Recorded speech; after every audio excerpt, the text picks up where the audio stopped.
ইসিসিএন private limited. আপনারা দেখছেন ইসিসিএন খবর।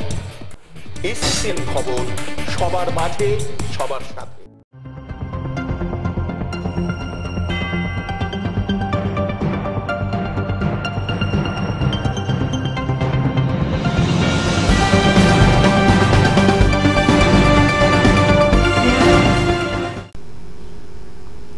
নমস্কার, দেখছেন ইসিসিএন খবর। আপনাদের সঙ্গে আমি গার্গী। শুরুতেই হেডলাইন্স।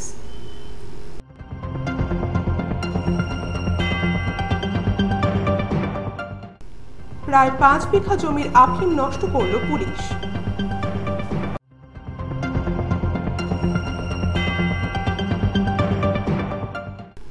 চিত্র ও ভাস্কর্য প্রদর্শনী শুরু হলো দিনহাটায়।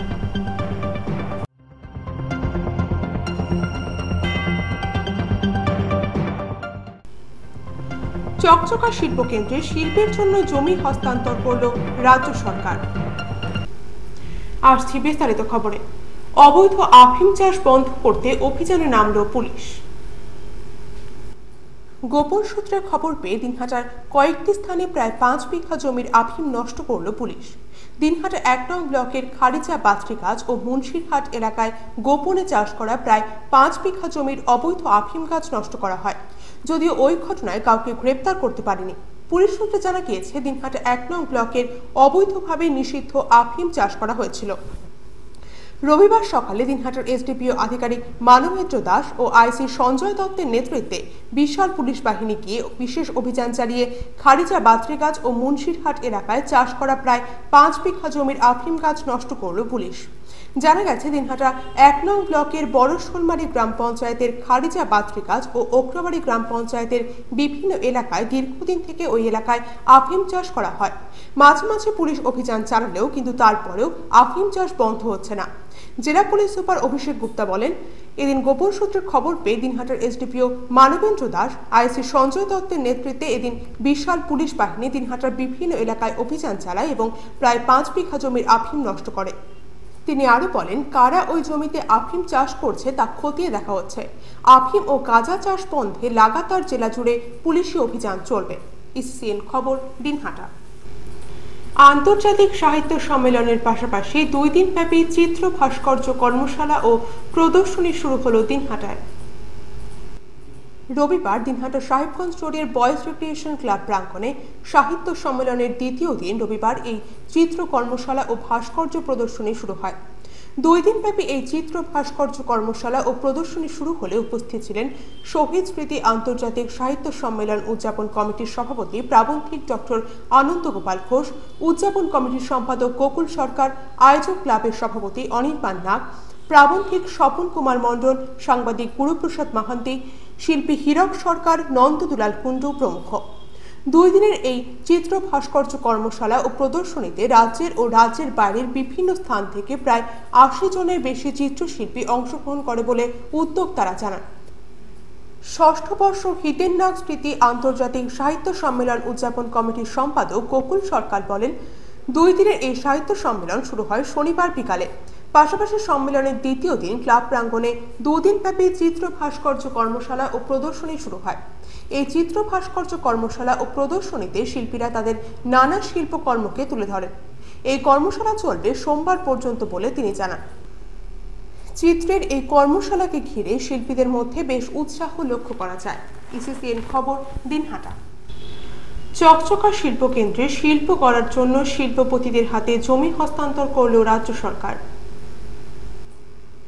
চকচকা শিল্পাঞ্চলে এক অনুষ্ঠানের মধ্য দিয়ে 19 জন শিল্পপতিকে 36 একর জমি হস্তান্তর করা হয়।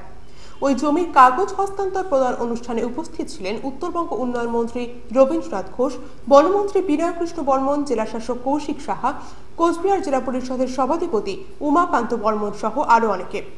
অনুষ্ঠানে উত্তরবঙ্গ উন্নয়ন মন্ত্রী রবীন্দ্রনাথ ঘোষ বলেন, মুখ্যমন্ত্রী মমতা ব্যানার্জির উদ্যোগে যারা এখানে শিল্প স্থাপনের উদ্যোগী হয়েছেন সেরকম 19 জনের হাতে এদিন জমির কাগজ তুলে দেওয়া হলো। এই শিল্প তালুকে শিল্প স্থাপনের জন্য নতুন করে আইন পাশ করতে হয়েছে। জেলায় কোনো শিল্পপতি শিল্প স্থাপনের জন্য আসবেন, তাদেরকে সহযোগিতা করবে রাজ্য সরকার। বনমন্ত্রী বিনয় কৃষ্ণ বর্মন বলেন, মাননীয় মুখ্যমন্ত্রী মমতা ব্যানার্জির উদ্যোগে কোচবিহার জেলায় একটা শিল্প বিপ্লবের রাস্তা খুলে গেল। আগামী দিনে এখানে বেশ কিছু কর্মসংস্থানও হবে। এখানে চিপস ফ্যাক্টরি হলে জেলার আলু চাষিরা লাভবান হবে। কোচবিহারের জেলাশাসক কৌশিক সাহা বলেন, আজকে একটা ঐতিহাসিক দিন। এদিন চকচকা ইন্ডাস্ট্রিয়াল এস্টেটে 19 জন শিল্পপতির হাতে জমি হস্তান্তরের কাগজ তুলে দেওয়া হয়। এক শিল্পপতি বলেন, প্রায় 2 বছর পর কোচবিহার জুট পার্কের যে জায়গাটা রয়েছে সেটা আজকে খুলতে পেরেছি। আজ সেই জুট পার্কের জমি কাগজপত্র পেলাম। আগামী মাস থেকেই আমাদের শিল্পের কাজ শুরু হবে। ইসিসিএন খবর, দিনহাটা। এখন বিরতি, ফিরে আসছি বিরতির পর আরো খবর নিয়ে। দেখতে থাকুন ইসিসিএন খবর। গ্রামীণ চিকিৎসকদের সংগঠন প্রোগ্রেসিভ রুরাল ফিজিশিয়ান ওয়েলফেয়ার অ্যাসোসিয়েশনে দিনহাটা মহকুমা কনভেনশন অনুষ্ঠিত হল। রবিবার দিনহাটা মহারাজা নৃপেন্দ্র নারায়ণ স্মৃতি পাঠাগারে এই কনভেনশনের উদ্বোধন করেন জেলা নেতা সাজ্জাদ হোসেন আহমেদ। এদিনের কনভেনশনে উপস্থিত ছিলেন কোচবিহার জেলা পরিষদের মেন্টর নিরঞ্জন দত্ত, সংগঠনের কোচবিহার জেলা সভাপতি উদ্বোধক সাজ্জাদ হোসেন আহমেদ, আহ্বায়ক গোলাম মোস্তফা, দিনহাটা এক পঞ্চায়েত সমিতির সদস্য সমরেশ দেব, সমাজকর্মী বিশুধর, প্রদীপ মহন্ত, রতন অধিকারী প্রমুখ। রামমঙ্গল সরকারের সভাপতিত্বে এদিনের এই কনভেনশনে দিনহাটা মহকুমার বিভিন্ন গ্রাম থেকে নতুন এই সংগঠনের সদস্যরা অংশগ্রহণ করে। গ্রামীণ চিকিৎসকদের সরকারি নানা প্রশিক্ষণের বিষয় সহ সাংগঠনিক বিভিন্ন বিষয় নিয়ে আলোচনা করেন সকলে। মিলনে বক্তব্য রাখতে গিয়ে সাজ্জাদ হোসেন আহমেদ বলেন, রাজ্য সরকার চিকিৎসা ব্যবস্থাকে ঢেলে সাজাতে গ্রামীণ মানুষের কাছে পরিষেবা পৌঁছে দিতে গ্রামীণ চিকিৎসকদের নানাভাবে প্রশিক্ষণ দিয়ে চলছেন। আগামীতে সংগঠনের জেলা সম্মেলনের প্রস্তুতি নিয়েও আলোচনা করেন তিনি। পাশাপাশি সংগঠনকে আরো শক্তিশালী করে তুলতে এখন থেকে জোর প্রচার অভিযানের কথা বলেন তিনি। ইসিসিএন খবর, দিনহাটা। দিনহাটায় এমএলএ কাপ টি20 ক্রিকেট টুর্নামেন্টে রবিবারের খেলায় তুফানগঞ্জ এসএসএ দল মুখোমুখি হল মৈত্রী সংঘের বিরুদ্ধে। এদিনের খেলায় তুফানগঞ্জ দল জয়ী হয় 111 রানে। দিনহাটা সংহতি ময়দানে এদিন টসে জিতে তুফানগঞ্জ এসএসএ দল প্রথমে ব্যাট করতে নেমে 20 ওভারে 9 উইকেট হারিয়ে 171 রান করে। দলের হয়ে সর্বোচ্চ 25 বলে 49 রান করে শুভজিৎ সাহা এবং 39 বলে 31 রান করে নিরঞ্জন রায়। এদিন বল হাতেও তুফানগঞ্জ দলের পল্লব ঘোষ 4 ওভার বল করে 24 রান দিয়ে বিপক্ষের 3 উইকেট তুলে নেয়। জবাবে ব্যাট করতে নেমে মৈত্রী সংঘ কোচবিহার 17.5 ওভারে সবকটি উইকেট হারিয়ে 61 রান করে। দলের হয়ে সর্বোচ্চ 14 বলে 15 রান করে ভাস্কর বিশ্বাস এবং 21 বলে 11 রান করে তৌফিক আহমেদ বলে টুর্নামেন্টের কমিটির আহ্বায়ক দীপ্তিমান দেব জানান। এদিনের খেলায় ম্যান অফ দি ম্যাচ হয় বিজয়ী দলের শুভজিৎ সাহা। টুর্নামেন্টের পরবর্তী খেলায় সোমবার মুখোমুখি হবে দিনহাটা ক্লাব ও ড্রিমস একাদশ। ইসিসিএন খবর। ইসিসিএন খবর এখনকার মতো এ পর্যন্তই। দেখতে থাকুন ইসিসিএন খবর, সবার মাঝে সবার সাথে।